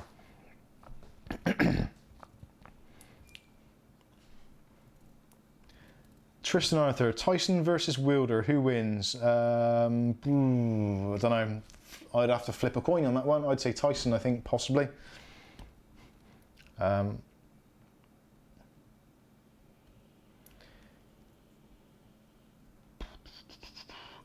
Now, let's go back to the weight loss thing. I'll keep this brief. Weight loss it's all about a frame of mind. And it depends where you are in your head to what you can do. And I think a lot of it comes down to being settled. If you're settled, you can generally get into a routine where you include good foods, exercise, yada, yada, yada, etc. And you take care of yourself. But when you're kind of up and down, whether it be through work pressure, depression, illness, whatever it may be, when you've got that constant kind of roller coaster of emotion, it's very difficult to stay on that eating even keel, because a lot of us comfort eat, whether we know it or whether we agree with it or whatever. It's human nature. We do tend to do it. So if you're having a shit day, then if you go to the fridge, you're making a cup of tea, and there's like a bar of chocolate in the fridge, there's a strong chance you're gonna eat that bar of chocolate. Or if you go to get the tea bags out and there's like a packet of biscuits in there, you're going to look at those biscuits and think, yes, the sugar will give me a buzz, it will make me feel better. There are receptors in my brain which has been specifically designed to receive the sugar. That is going to make me feel good. Even if it is for a millisecond, I want to feel better. And you just eat the food. And yeah, you do feel better. Then you eat another and another, and then you feel crap because you're not eating it anymore. and you feel the guilt for eating all that stuff. At least, I don't know whether I'm speaking for myself or for everybody or whatever. That's my personal opinion. And I think that holds true with quite a lot of people, especially people who tend to kind of binge eat, which is a crap thing, but it happens to us all, because you get to a point in your life where you're a bit up and down, and it happens, and then it becomes a routine. And the thing is, having that willpower and that frame of mind to actually kind of break the cycle and actually do it for a couple of days or a couple of weeks. As soon as you do that, completely different, but it's breaking that initial cycle, which is a really, really hard thing to do. So if there's a way you can help to do it, whether it be exercise, chewing gum, vaping, whatever it is, do something to take your mind off of eating, and it makes things a little easier, in my experience. Sugar is the gateway drug. It is. You start off on sugar, then you progress up and you're like on hobnobs, and then it's like chocolate coated biscuits, and then then it's like dairy milk, and you're just like full chocolate. And then the next thing you know, like you're getting up in the middle of the night and you're snorting lines of white chocolate. We had a bloke at work today who snorted a muffin. Yeah, we actually worked with somebody. I'm not going to name his name, but his name's Richie Stevens, and he was on X Factor in the UK. And he actually 2016. Yeah, Find him on 2016. Look him up. You can find him. He was bad.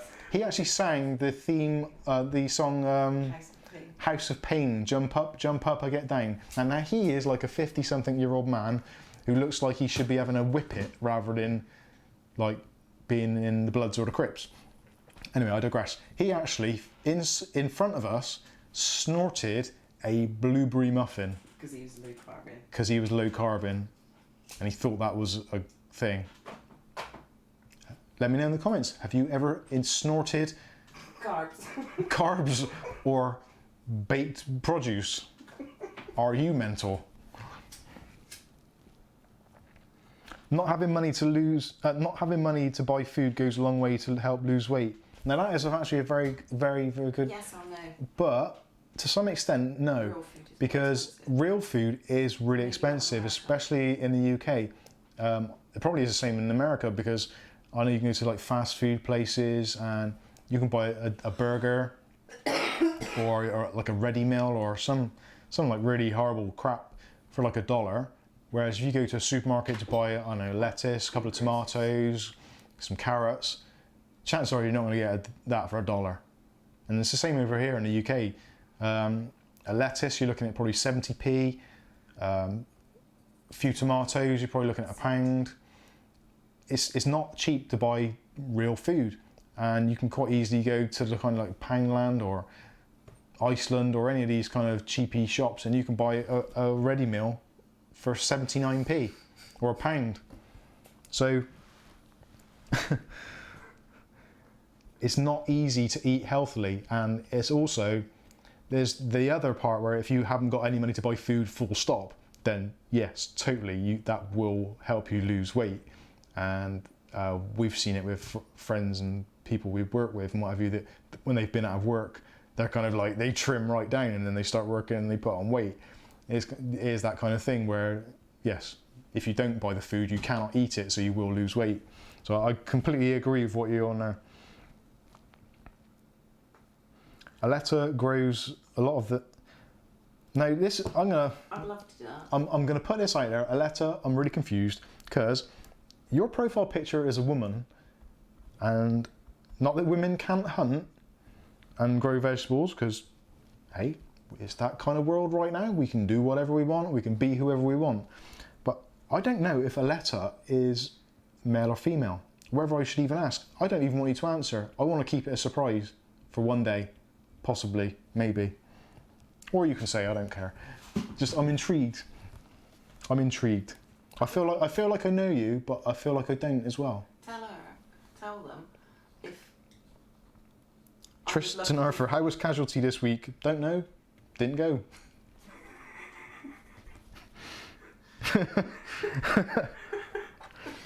Moving on. Paul Donaldson, all I can say is the Maybot is doing lots of help people lose weight with food banks. The computer, yeah. Tell Aletta dream to be like in the middle of nowhere. Yeah, Aletta, Kath, I don't know if you can hear Kath in the background, but Aletta just said that her dream, No, I said, yeah. and partly with my dream as well actually, if we live somewhere nice and warm, Not is dependent to on anything. not be dependent on anything, kind of live off the grid, grow our own food, grow our own veggies, have a wind turbine thing, power generator, On fire. a fire, light your own fires, all that kind of stuff, chop down stuff, go hunting.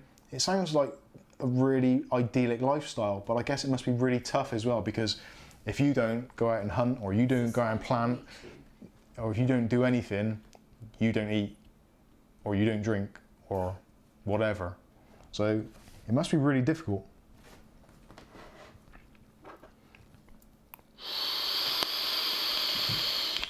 See, vaping rather than eating, and chewing gum rather than chocolate. Sweeteners. Am I looking thin already?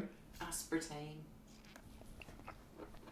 Although there's aspartame in it.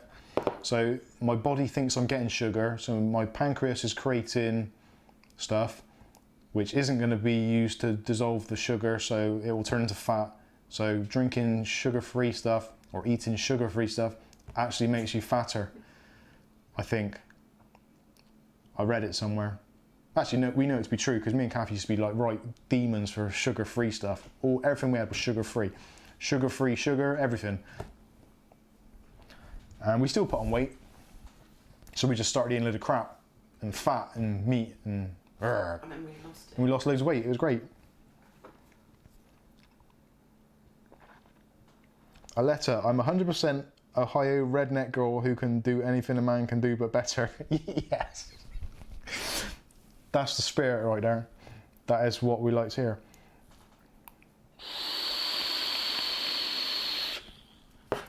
Aletta, you have just become our hero. Our hero. I didn't choke on that. That wasn't a Freudian moment. And when I was low carb, I used to boil up bones and drink broth. Didn't I?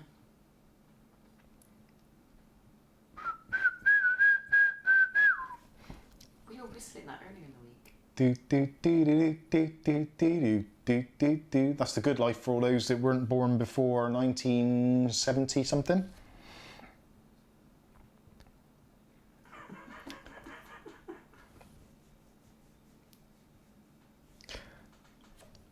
I'm reading the comment and it's kind of going in, and I'm thinking I should repeat it so that other people can read what I've just read. But then I read it again and my brain says that I shouldn't repeat it, because I know I'm going to take it to a whole different level and probably alienate a lot of people. So I'm probably not going to do that. But apparently Rohypnol is good for weight loss.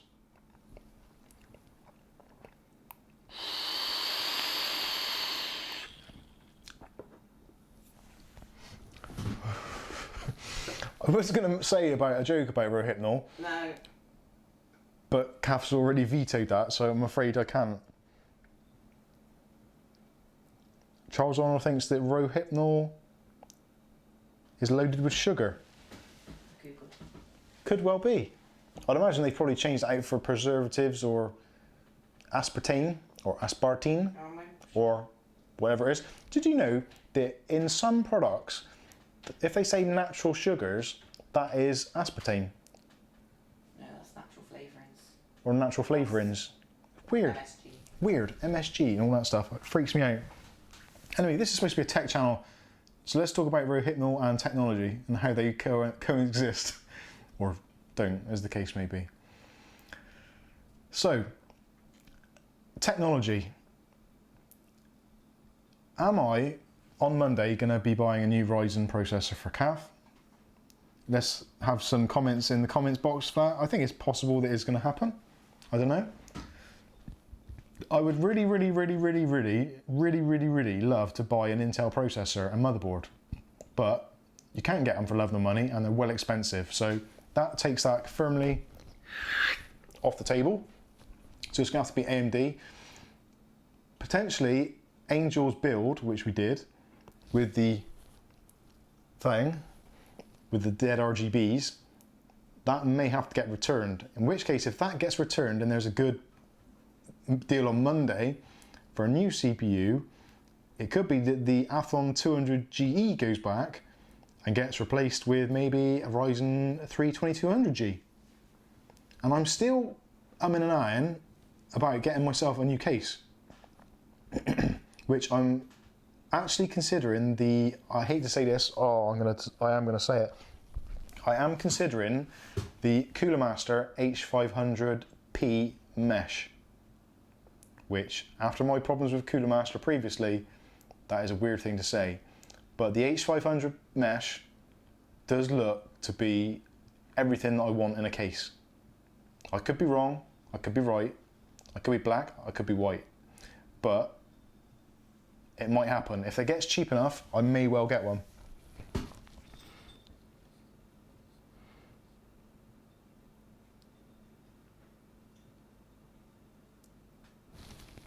Paul Donaldson. Skystalker, don't know what it is. I'm scared. Skystalker, Rohypnol. It's Well, let's just ask Google. yeah, just Google it. No, don't. Hey, Google. Don't Google it. Rohypnol was, I don't know what it was. It was, I think it was actually like a proper medical thing for like a anesthetic type thing. But these days it tends to be more of a kind of like a date rape thing, which is obviously a very, very bad thing. So we're trying not to make light of it, but it is a ridiculous thing. So you kind of have to see the stupid side of it, even though it can be used for really, really bad stuff. Really bad stuff.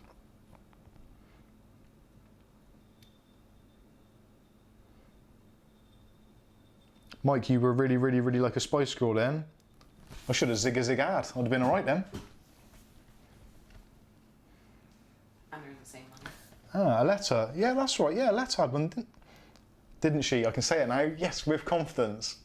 Without kind of like, you know, that pregnant pause when you're not sure. I get that quite a lot these days, because a lot of these kind of young kids, they have kind of become very they look male and female. Androgynous. I'm looking at Kath to tell me, and she ain't got a clue. So, she looked up then and saw me, damn. Yes, it's a very strange situation. So, yeah, you see people, or in a shop, say for instance, you get like a young kid in the shop serving you on a till, and you look at them and you're really not sure if they're male or female. And it shouldn't really matter, and it doesn't, to be honest with you, but because of the way we use our language and how we speak to people, you would speak differently to a girl or a boy. But they don't know, I don't think. But they don't now, I don't think. So it's kind of, it's really confusing. I'm really confused. I'm scared. I'm not sure if I like it or not.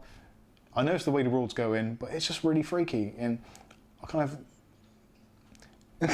if they wore blue for a boy and pink for a girl, I'd be all right. That's where it all went wrong. When they started making yellow romper suits for babies, they ruined it. Pink for a girl, blue for a boy. Keep it simple. Masticated tie for a boy. Long hair for a girl, short hair for a boy. Yeah, that's probably going to be a world of trouble right there. Or no hair for a boy. That could be better. Should I get that photo of you? No. Oh. So anyway, going back to that, Aletta's got the Mastercase H500 actually, and it's awesome.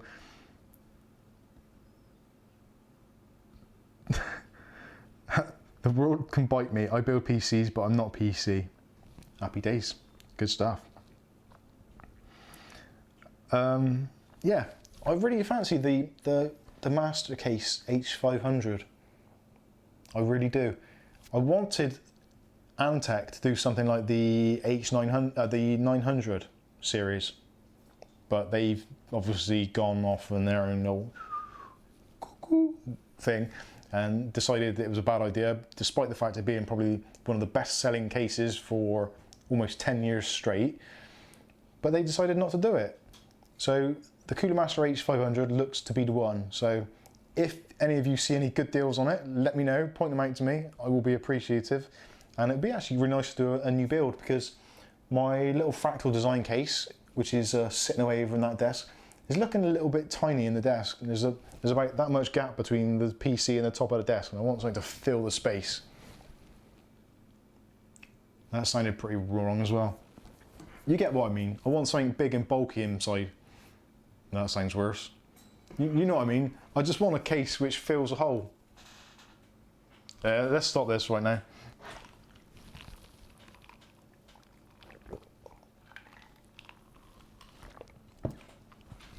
Maybe better to carry on. Tristan Arthur, when is your next PC build? Well, my next PC build could possibly be when I rebuild Angel's PC, if I get the motherboard changed, but I won't find out until tomorrow. Or it could be some sort of reshelling. I did actually do a massive modification, well not massive, a big modification to the Arctic Esports 33.1 thing, which made it work much better. So I may redo the build because it could do with a little bit more room than what's in that fractal case. Well, I don't know, we'll see, we'll see. Hopefully it'll be soon, very soon. Right, I think that's pretty much it. We've almost done 2 hours now. I promised myself I'd only do an hour because we got to be up bright and early tomorrow morning. Well, bright-ish. Is about as bright as you can get for the UK, which at the moment is like, the United Kingdom at the moment is, I don't know if you have this over in America and wherever else you are. We used to have this thing, it might have even come from America, I don't know, called Tupperware. Don't know if you guys know of it. Let me know in the comments if you know what I'm talking about. Tupperware, basically, it's like plastic boxes with like an airtight seal. It was really big in the kind of 80s. It was designed so that you could like cook food or whatever and store it in there or use it for storage. It was airtight and stackable and all that kind of stuff. And people would have like Tupperware parties and come to your house and, oh yeah, I love that, and like place orders. It's really weird. The 80s were mental. If you think back, the 80s and 70s were actually mental, properly mental. Like Anne Summers parties, people would come round to your house to check out a dildo or underwear in front of a load of other people, buy it, Test it on their noses. Test it on their noses? What is that about? Why would you put a dildo on your nose, of all places? Because it's meant to be sensitive. Yeah, but it makes your eyes go funny. I know, I've tried it. It's not right. Shouldn't be done. Anyway, I'm digressing. So England at the moment is like Tupperware. So you got the see-through kind of opaque plastic. If you hold it up like that and go like that, you can't tell the difference. It just looks grey, abysmal, bland. It's rubbish.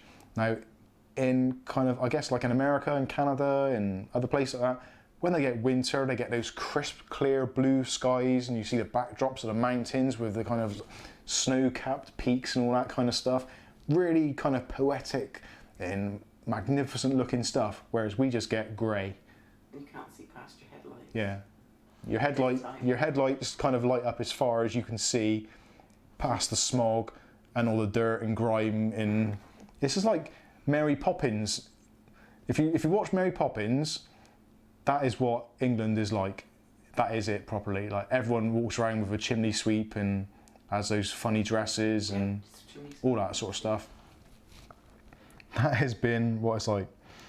So yeah, essentially, living in the United Kingdom, especially any time after probably October, is like essentially living inside of a Tupperware container. Very, very crap.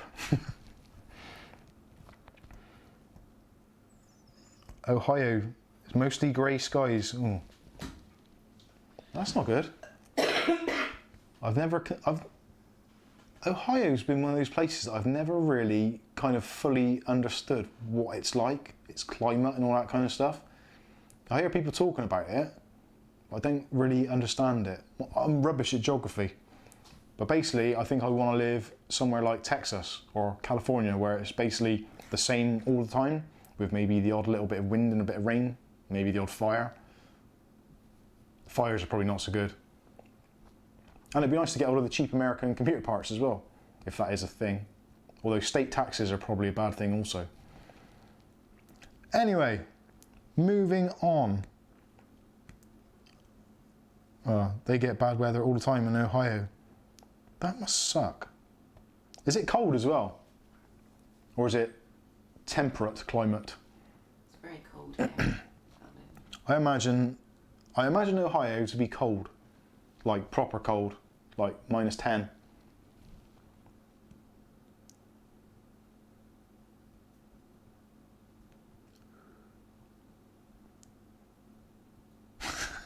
I just noticed that from Paul Donaldson. Do you need something wide to accommodate your hard drive? Fortunately, my hard drive is slimmed down. It's now an SSD, so it fits in anything.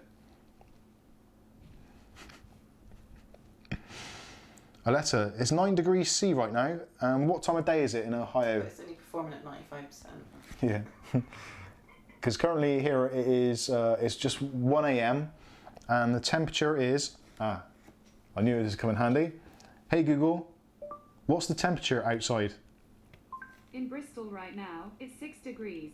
6 degrees in Bristol right now, and it is midnight-ish. And it's 8 PM. So yeah, probably actually Ohio is probably a similar climate. Sucks. We should go to Hawaii or something. Anyway, that has been it. 2 hours. I really need to go and have a pee. So thank you all so much for joining us tonight, and hopefully I haven't bored you to death with the tales of the Tenda. But definitely really pleased, and the fact that I've managed to do a 2-hour stream with no dropouts, no Wi-Fi problems, and this is literally virgin. It's only been installed within the last, well, 3 hours of the 2-hour stream. So that is a pretty good soak test for that. Really pleased. Thank you all for joining us. Kath says thank you all very much as well. We will possibly be back with you on Monday afternoon / evening to an update on Cyber Monday to see how that's gone. But yeah, that's it. Hope you've all enjoyed yourselves. I've enjoyed having you all here with me, in me, with me, whatever the case may be. Tired and silly now. Anyway, thank you very much, and we will see you again in the next one. Thanks for watching.